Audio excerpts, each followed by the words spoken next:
Hello everyone, welcome back to the session. In the previous session, we have learned about the basic user interface of Adobe Premiere Pro. So now let's jump to a project that how we can import files, how can we edit them, how can we bring them to the timeline, how can we trim them, right? So starting with the very first step, that is to import files. Shortcut की का जो method है right वो almost यहाँ पे same है जैसा हम अडोबी आफ्टर इफेक्ट्स में करते थे। तो यूजुअली अडोबी आफ्टर इफेक्ट्स में आप अपने प्रोजेक्ट पैनल के ऊपर जाते थे, डबल क्लिक करते थे एंड शॉर्टकट की यूज़ करते थे, दैट वाज कंट्रोल प्लस आई, या फिर फाइल में जाके इंपोर्ट एंड इंपोर्ट में जाके अगेन अपने डायलॉग बॉक्स ओपन होते ही आप अपने फाइल्स को सेलेक्ट करके यहाँ पे इंपोर्ट करते थे। सेम मेथड हम यहीं पे फॉलो अप करते हैं। डबल क्लिक करेंगे एंड यहाँ पे मेरे पास कुछ फुटेजेस हैं, सो उन फुटेजेस को मैं यहाँ पे इंपोर्ट करता हूँ and along with that let me import one particular audio also. So now in order to create the project, what I have to do is I have to create a new sequence. So sequence create करने के अलग अलग methods हैं। Again हमने जो last discuss किया था, new items में जाके सीक्वेंस, राइट क्लिक करके न्यू आइटम सीक्वेंस, और या फिर जो मेरे पास करंट वीडियो है राइट उसके भी मैं क्या कर सकता हूँ, सिंपली उसको ड्रैग एंड ड्रॉप कर सकता हूँ अपने टाइमलाइन के ऊपर या फिर यहाँ पे इस पर्टिकुलर आइकन के ऊपर। तो वो उस पर्टिकुलर क्लिप की जो भी सेटिंग्स हैं, जो भी वैल्यूज़ हैं, जो भी रेजोल्यूशन है, जो फ्रेम रेट राइट, उस सभी के अकॉर्डिंगली आपको एक न्यू सीक्वेंस क्रिएट कर देगा। जैसे यहाँ पे अगर मैं इस अपने क्लिप को डायरेक्टली अपने टाइमलाइन के ऊपर ड्रैग एंड ड्रॉप करूँ तो आप देख सकते हो कि मेरे पास एक जो क्लिप है वो यहाँ पे ऐड हो चुकी है, प्लस वो सेम सीक्वेंस के साथ सेटिंग्स के साथ एक सीक्वेंस क्रिएट हो चुका है। And let's rename it and car demo reel right. So उसके बाद हम अपने ऑडियो क्लिप को भी ले आते हैं, यहाँ पे अरेंज करते हैं। तो यहाँ पे आप देख सकते हो कि मेरे पास मेरी जो वीडियो क्लिप है वो मैंने अपने टाइमलाइन पैनल में ऐड ऑन कर दी हुई है। तो उसी के साथ मेरे पास कुछ अलग अलग क्लिप्स हैं, जैसे यहाँ पे है।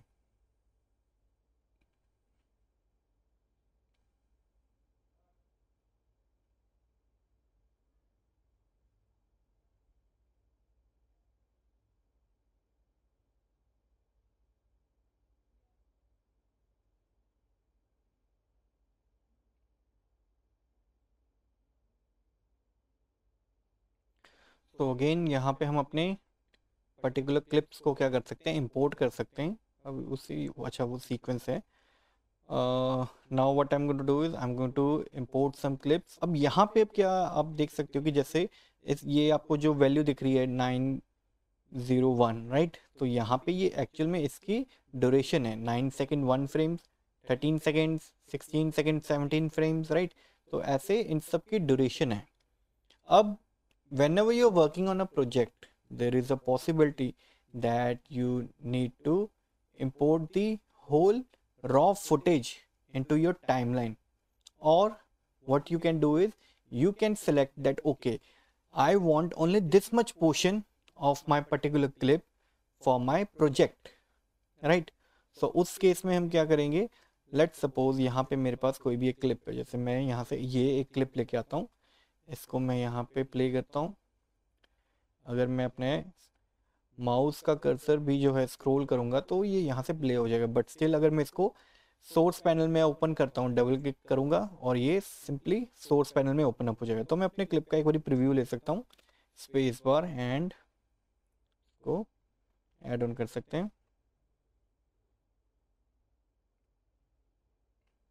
तो यहाँ पे आप देख सकते हैं कि अभी क्लिप प्ले हो रही है, बट क्लिप की ड्यूरेशन जो है थोड़ी स्लो है राइट, बिकॉज हाई फ्रेम पे शूट हुआ है ये, दैट्स वाई यहाँ पे इसकी जो मूवमेंट है आपको थोड़ी स्लो दिखेगी। तो यहाँ पे इसको प्ले करते हैं एंड लेट्स सपोज कि मुझे चाहिए कि मेरी जो क्लिप की स्टार्टिंग पॉइंट है वो इस पर्टिकुलर फ्रेम से होना चाहिए। एंड मुझे सिर्फ इतना पोर्शन चाहिए, यहाँ तक, इवन कि लास्ट तक भी नहीं चाहिए, सिर्फ यहाँ तक बस। So to start with what we can do is we can simply press I, ठीक है। अब जैसे ही आई आप प्रेस करोगे तो यहाँ पे इसका इन पॉइंट जो है वो सिलेक्ट हो जाएगा, आई। तो आप देख सकते हो यहाँ पे आपको एक रेंज दिख रही है। अगर मैं इसको जूम आउट करता हूँ तो यहाँ पे आप देख सकते हो ये इतना एरिया आपको हाईलाइट होता दिख रहा है। इट मीन्स कि इतना एरिया आपका सिलेक्टेड है, राइट। इसको एक मिनट कंट्रोल Z करता हूँ मैं, यस।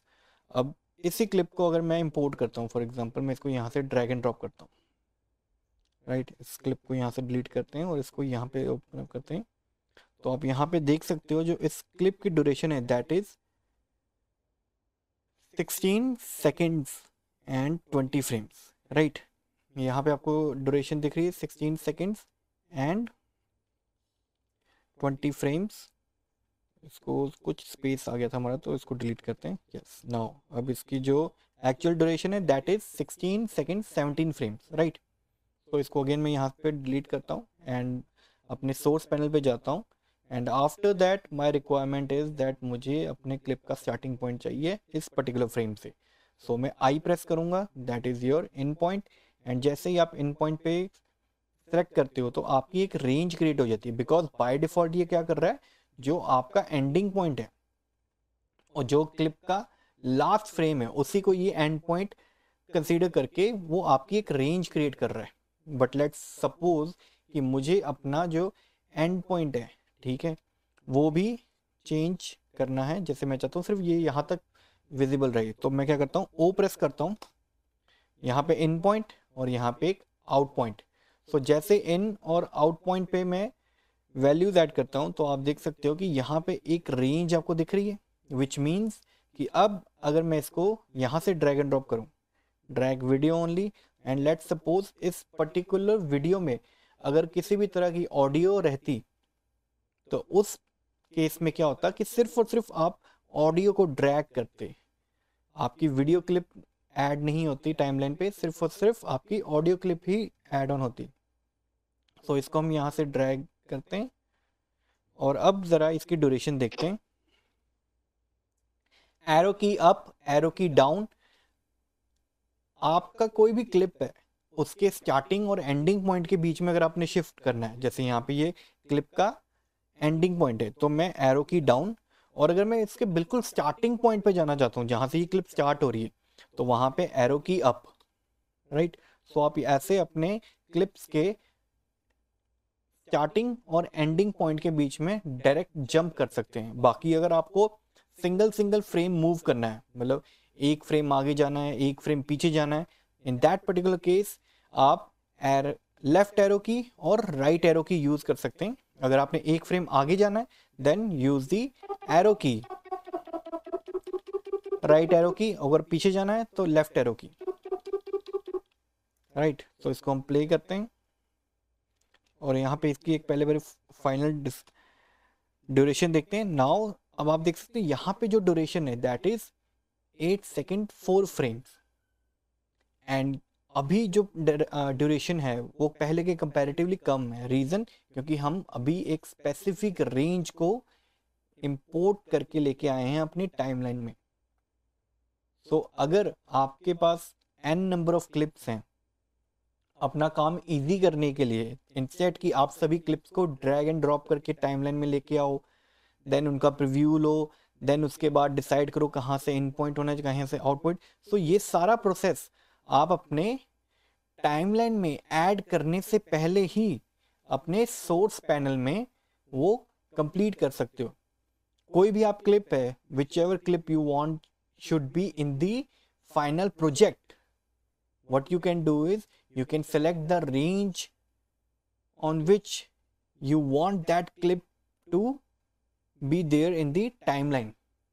So आप अपनी एक रेंज क्रिएट करने के बाद आप अपने जो टाइमलाइन है उसमें इसको इंपोर्ट कर सकते हैं।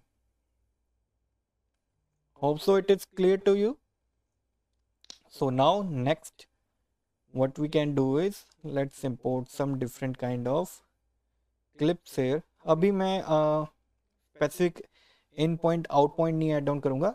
अगर आप यहाँ पे भी देखोगे थंबनेल के प्रीव्यू में, तो आपको यहाँ पे ब्लू कलर से हाईलाइटेड दिखेगा, मतलब आपने इस पर्टिकुलर क्लिप में कोई एक रेंज स्पेसिफाई की हुई है, राइट। तो सेम अगर मैं यहाँ पे और बाकी क्लिप्स हैं उनको ऐड ऑन करता हूँ। अभी मैं सिंपली सिर्फ ड्रैग एंड ड्रॉप कर रहा हूँ। अब उसके बाद इन क्लिप्स को यहाँ पे प्लेस करता हूँ। अब now we are going to start with some basic tools कि सोर्स पैनल में जाके मैं इन पॉइंट और आउट पॉइंट तो सिलेक्ट कर दिया मैंने, बट लेट्स सपोज कि मैं अपने वीडियो की एडिटिंग कर रहा हूँ, and while editing even after specifying a specific range of that particular clip, still I want कि मुझे अपने क्लिप का कुछ पोर्शन ट्रिम करना है, कुछ पोर्शन कट करना है। So in that particular case what we can do is we will be having some tools here। जैसे यहाँ पे आपका टूल बार है, इस पर्टिकुलर टूल बार पे हम क्लिक करते हैं एंड यहाँ पे आपको अलग अलग टूल्स मिल जाएंगे। जैसे यहाँ पे सबसे पहला टूल है that is your selection tool, जिसकी हेल्प से आप अपने पर्टिकुलर लेयर्स को सिलेक्ट कर सकते हो। जैसे आप यहाँ पे देख सकते हो, यहाँ पे अलग अलग टाइप की लेयर्स हैं, तो इनको सिलेक्ट कर सकते हैं। नेक्स्ट, अगर मुझे अपने टाइमलाइन में कोई भी क्लिप है, चाहे वो वीडियो क्लिप हो या ऑडियो क्लिप हो या फिर कोई इमेज हो, राइट, उस पर्टिकुलर क्लिप को अगर मुझे ट्रिम करना है तो मैं यहाँ से यूज़ करूँगा razor tool, and razor tool का शॉर्टकट की है C, राइट। जैसे यहाँ पे आप देख सकते हो रेजर, तो आपको इसके शॉर्टकट की भी मिल जाएगी साथ में, दैट इज C। तो in this particular tool what you can do is after selecting the tool, let's suppose आप अपने क्लिप के किसी भी पोर्शन में अगर कहीं पे भी कट लगाना चाहते हो तो आप सिंपली C प्रेस करके, अब आप देख सकते हो यहाँ पे आपका रेजर टूल एक्टिवेटेड है। तो इस पर्टिकुलर केस में आप जहाँ पे भी क्लिक करोगे वहाँ पे ये आपके पर्टिकुलर लेयर को स्प्लिट कर देगा, राइट। जैसे यहाँ पे मैं इस पर क्लिक करता हूँ और जैसे ही मैं यहाँ पे क्लिक करता हूँ तो ये क्या करेगा, अब आप देख सकते हो कि अगर मैं इस पे क्लिक करूँ तो अब ये दो पार्ट्स में स्प्लिट हो चुका है। सेम अगर C प्रेस करूँगा अगेन, इस पर यहाँ पे क्लिक किया, यहाँ पे, यहाँ पे, यहाँ पे, यहाँ पे, यहाँ पे, सो उस केस में क्या हो रहा है आप देख सकते हो कि यहाँ पे मेरे पास जो लेयर्स हैं, जो मेरी लेयर थी, जो सिंगल वीडियो लेयर थी, वो अब स्प्लिट हो चुकी है मल्टीपल पार्ट्स में। सो हम अपने लेयर्स को चाहे यहाँ से सिलेक्ट कर सकते हैं, उनको डिलीट कर सकते हैं, जो भी मेरी रिक्वायरमेंट है, right, that is the one thing. So this is how you can actually split your layer into multiple parts। now that is one thing। अब अगर मुझे चाहिए कि मैं अपने क्लिप की ड्यूरेशन यहीं से कम ज़्यादा करना चाहता हूँ तो मैं क्या कर सकता हूँ, सिंपली अपने क्लिप को सिलेक्ट करके उसके एंडिंग या स्टार्टिंग पॉइंट पे कहीं पे भी जाके अगर मैं उसको मूव करता हूँ लेफ्ट या राइट, राइट, तो वहाँ पे क्या होगा कि ये उतना पोर्शन ट्रिम करना शुरू कर देगा। जैसे यहाँ पे हम इसको हम फॉर द टाइमिंग म्यूट करते हैं एंड यहाँ पे अगर मैं प्ले करता हूँ स्पेस बार के थ्रू,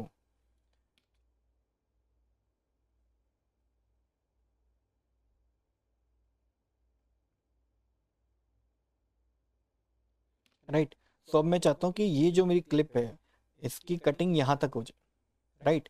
सो एक तो मेथड है कि मैं C प्रेस करूँ और इसको कट कर दूँ यहाँ पे, राइट, यहाँ पे कट कर दिया, ट्रिम कर दिया, और उसके बाद मैं इसको यहाँ से डिलीट कर सकता हूँ, कहीं पे भी मूव करना है मूव कर सकता हूँ। जैसे आप देख सकते हो इसको मैं फ्रीली इसके ऊपर मूव कर सकता हूँ, तो कंट्रोल Z करते हैं अभी। Another method to trim is that आप क्या कर सकते हो, अपने लेयर को सिलेक्ट करके एंडिंग पॉइंट पे जाके और इसको ड्रैग कर सकते हो लेफ्ट की तरफ, और जैसे जैसे आप लेफ्ट की तरफ इसको मूव करोगे तो उस केस में क्या होगा कि आपकी ट्रिम आपके लेयर की उतना पोर्शन जो है वो ट्रिम हो जाएगा। जैसे यहाँ पे आप देख सकते हो, और जितना आपने ट्रिम किया है उतना पोर्शन आप देख सकते हो यहाँ से ये आपके टाइमलाइन से ये गायब हो चुका है, राइट। सो अगर मैं इसको प्ले करूँ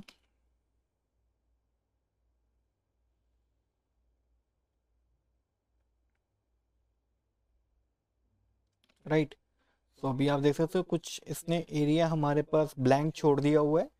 सो इस पर्टिकुलर ब्लैंक एरिया को फिल करने के लिए या तो आप अपने जो क्लिप्स हैं उनको सेलेक्ट करके आप मूव कर सकते हो लेफ्ट राइट की तरफ, राइट, या फिर आप सिंपली अपने जो भी क्लिप्स हैं, ठीक है, उसके बीच में अगर कोई ब्लैंक स्पेस आ जाती है, जैसे यहाँ पे एक ब्लैंक स्पेस आ चुकी है, तो इस पर्टिकुलर केस में हम क्या कर सकते हैं,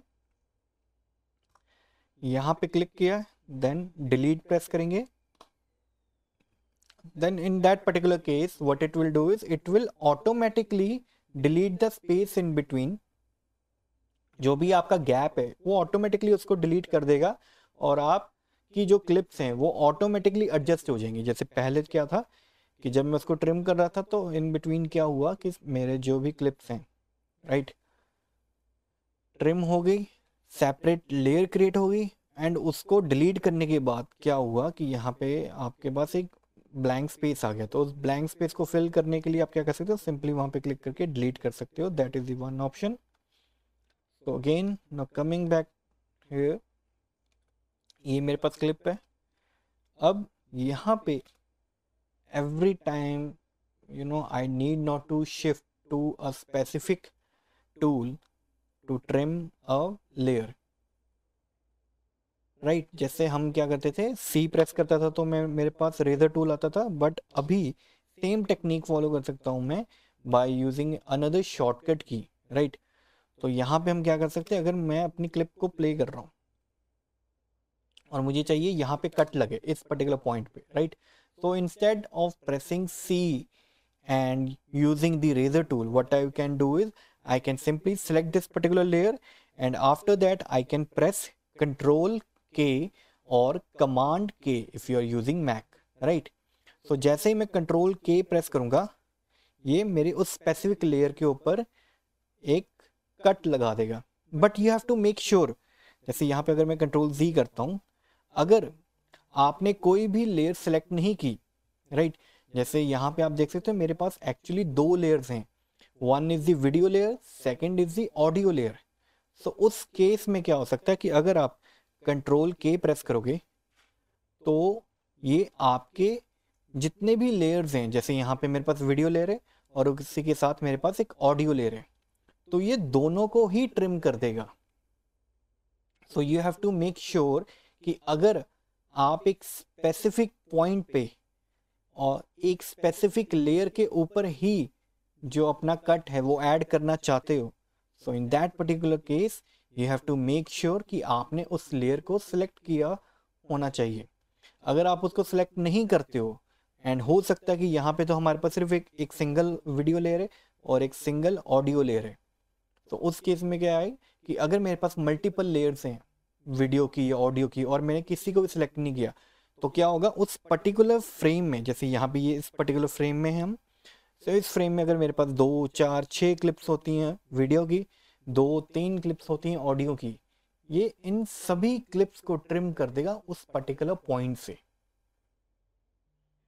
एज सच प्रॉब्लम कोई नहीं है, बट लेट्स सपोज कि ट्रिम ऐड करने के बाद वहां पे कुछ ऐसा हो जाता है कि आप अपनी किसी भी लेयर को सिलेक्ट कर लेते हो एंड बाय चांस वो डिलीट हो जाती है या मूव हो जाती है, तो हो सकता है वो आपको बाद में थोड़ा प्रॉब्लम क्रिएट करे, right.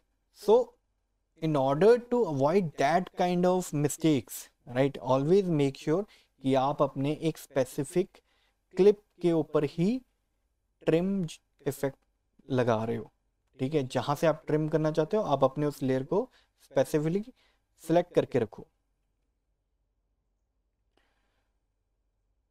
Right. So that is how we can add trim. तो यहाँ पे इसको कंट्रोल Z करते हैं, एक बार अपनी ऑडियो को सुनते हैं।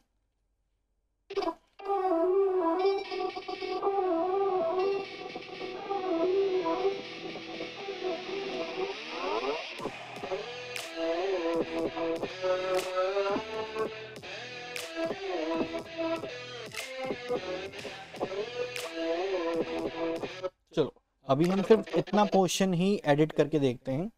तो लेट्स सपोज कि मैं यहाँ पे एक वीडियो क्लिप ऐड करता हूँ यहाँ पे, देन यहाँ पे, देन यहाँ, राइट। अभी अगर आप ध्यान से इसकी ऑडियो को सुनोगे तो एक बार ऑडियो को सुनते हैं यहाँ पे।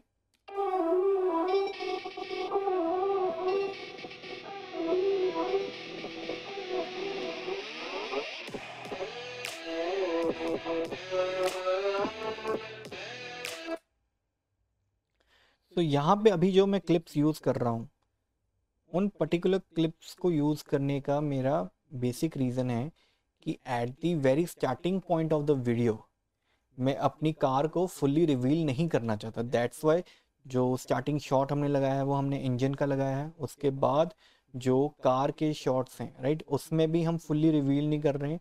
हम कोशिश कर रहे हैं सिर्फ उतना पोर्शन जहाँ पे कार जितनी मिनिमम हो सके उतनी दिखे, राइट। जैसे यहाँ पे सिर्फ हेडलाइट्स के ऊपर फोकस है इस पर्टिकुलर फ्रेम में, जैसे आप देख सकते हो कि यहाँ से लेके यहाँ तक, राइट। हम क्या करेंगे, इसको अगेन ट्रिम कर लेंगे। जैसे मैं कोशिश करूँगा कि सिर्फ इतने पोर्शन को ही मैं ऐड ऑन करूँ अपने प्रोजेक्ट में, राइट। अगेन गैप को डिलीट करते हैं and then let's hear the music again.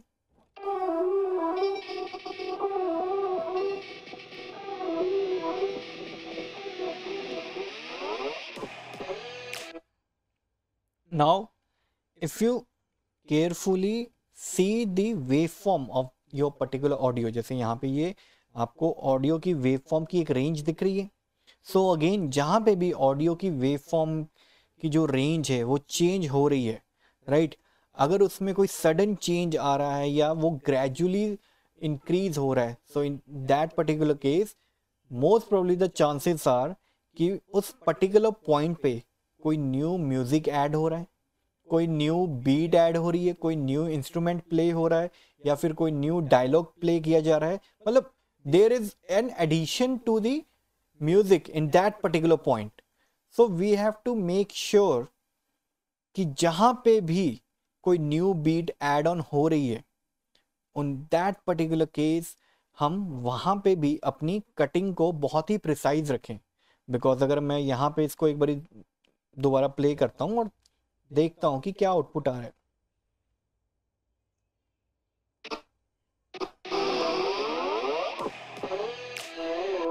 अब आप देख सकते हो कि यहाँ पे इस पर्टिकुलर पॉइंट पे जहाँ पे बीट ऐड हो रही है, अगर इस पर्टिकुलर पॉइंट पे मैं अपना कट ऐड करता हूँ तो वो ज़्यादा इम्पैक्टफुल नज़र आएगा कंपैरेटिवली जो अभी हम देख रहे हैं,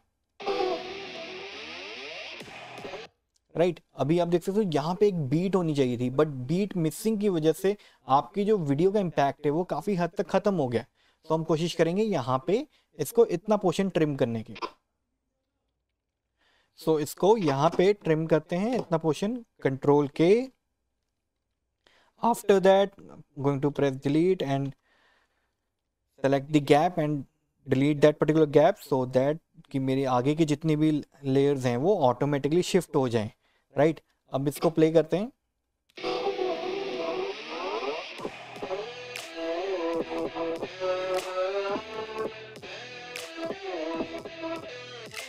तो now you might have notice कि यहाँ पे जो भी कटिंग हुई है वो काफी ज्यादा प्रिसाइज कटिंग है, विच मीन्स बिल्कुल बीट के ऊपर कट हुआ है।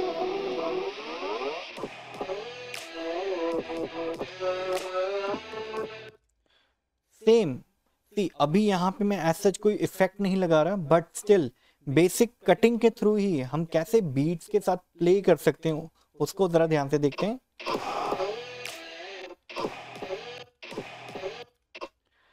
अब अपने यहाँ पे वेवफॉर्म चेक करते हैं। एक यहाँ पे जैसे एक बीट ऐड हो रही है ना,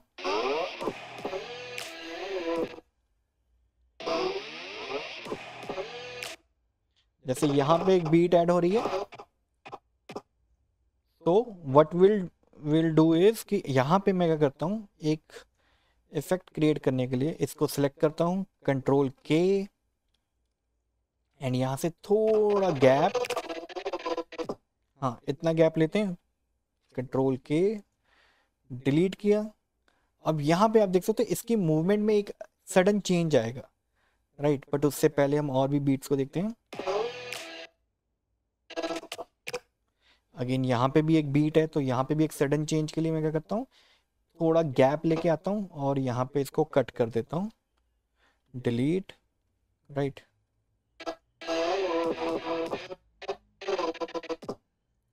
अगेन यहाँ पे कट, थोड़ा सा गैप,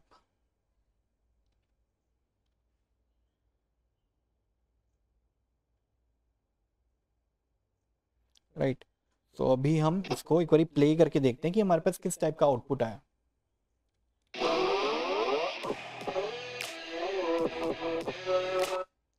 ठीक, यहाँ पे आप देख सकते हो हल्की सी मूवमेंट आपको दिख रही है बीट के साथ, जैसे बीट कट हो रही है, राइट, वैसे ही आपकी जो क्लिप्स हैं उसकी मूवमेंट भी फास्ट कट हो रही है, राइट। पहले क्या था कि हमें एक स्मूथ मूवमेंट मिल रही थी, बट अब क्या हो रहा है कि with the addition of the beat in between the music, हमारे जो क्लिप्स हैं उनके बीच का जो गैप है वो कट आउट होके आप देख रहे हो हल्का सा जिटर काइंड ऑफ इफेक्ट आ रहा है। तो this particular technique is known as the jump cut, जहां पे आप इन बिटवीन के जो गैप्स हैं उनको डिलीट कर देते हो और बहुत ही क्विकली आपके कट्स प्ले होते हैं, राइट। तो यहाँ पे अगर मैं इसको दोबारा देखूं,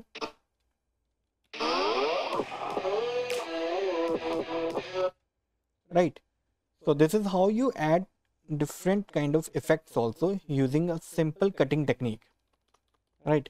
Now let's assume for example यहाँ पे आप देख सकते हो मेरे पास 1 2 3 4, तो इनका कलर चेंज कर देते हैं। तो अगर मैं इनके लेबल राइट क्लिक करता हूँ क्लिप को एंड इनके जो लेबल का कलर है वो चेंज कर देता हूँ, सो दैट कि ज़्यादा आपको क्लैरिटी मिले कि हमारे पास अभी बेसिकली कितने पार्ट्स में डिवाइड हो चुका है।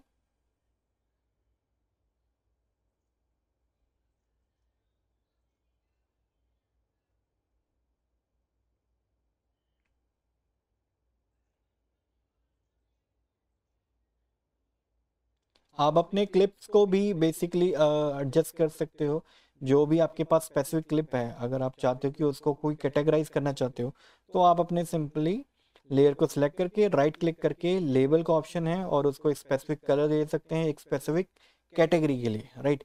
जैसे अब आप देख सकते हो यहाँ पे मेरे पास 1 2 3 4 5 6, ठीक है, 6 क्लिप्स हैं। अब मेरी रिक्वायरमेंट है या फिर क्लाइंट मुझे कह रहा है कि मुझे जो आगे की क्लिप्स हैं, राइट, आगे की हो सकता है 4 क्लिप्स हो, वो नहीं चाहिए।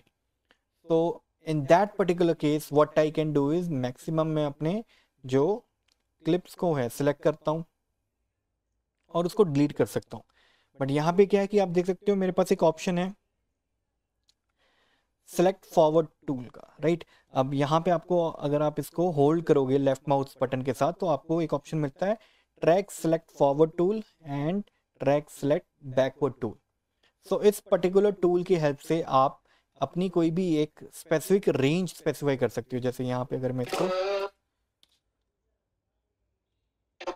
अब let's select this particular range, right, यहाँ पे टूल को सिलेक्ट किया और अगर मैं इस पॉइंट से क्लिक करता हूँ तो इस क्लिप के आगे के जितने भी क्लिप्स हैं आप देख सकते हैं ऑटोमेटिकली सिलेक्ट हो चुके हैं including the audio layer, right. Same अगर मेरे पास ट्रैक सेलेक्ट बैकवर्ड टूल है तो इस पर्टिकुलर लेयर से, है ना, इस पर्टिकुलर लेयर से जितने भी लेयर्स पीछे होंगी ये सबको सिलेक्ट कर देगा। सो if you are having very cluttered kind of timeline and you don't want to zoom out and zoom in between, and you have decided that you are going to select the particular clips from a range and after that you are going to delete that particular clips, so what you can do is you can simply select the track select forward or backward tool depending upon the clips range, right. After that you want to delete them, you want to move them, right, whatever you want to do you can do it through this particular tool, that is your track select forward tool, track select backward tool।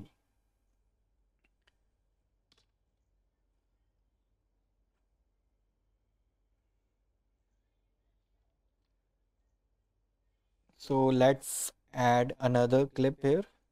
तो यहाँ पे मैं अपने clip को add करता हूँ और यहाँ पे एक और क्लिप को ऐड करता हूँ, राइट।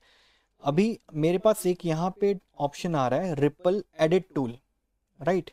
सो बेसिकली क्या किया था हमने, सबसे पहले जब अपने क्लिप को ट्रिम किया था मैंने, राइट, तो वहाँ पे उस पर्टिकुलर केस में क्या था कि मैं अपने लेयर को सिलेक्ट कर रहा हूँ, उसके बाद उसको ट्रिम करने के लिए उसके एंड पॉइंट से इसको ड्रैग कर रहा हूँ। आफ्टर दैट मुझे जो एक गैप मिल रहा है, in order to fill that particular gap, what I am doing is I am simply selecting that particular gap, and after that what I'm going to do is I'm going to delete that particular gap so that कि वो gap fill हो सके. But what if I use the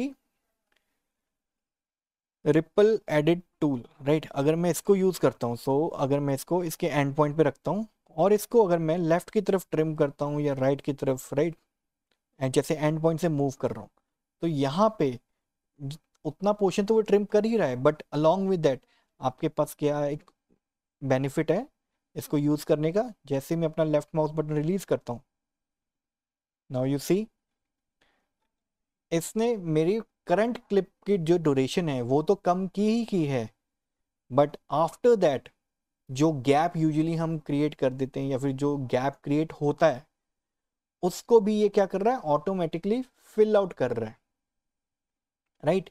सो मतलब हमें बार बार अपने gap को select करने की ज़रूरत नहीं है, हम डायरेक्टली रिपल एडिट टूल को यूज़ कर सकते हैं अपने लेयर्स को ट्रिम करने के लिए फ्रॉम दी स्टार्टिंग और दी एंडिंग पॉइंट, और उसके आगे की जितनी भी क्लिप्स हैं, राइट, सो वो उसके अकॉर्डिंगली ही ऑटोमेटिकली वहाँ से क्या हो जाएगी, डिलीट हो जाएगी।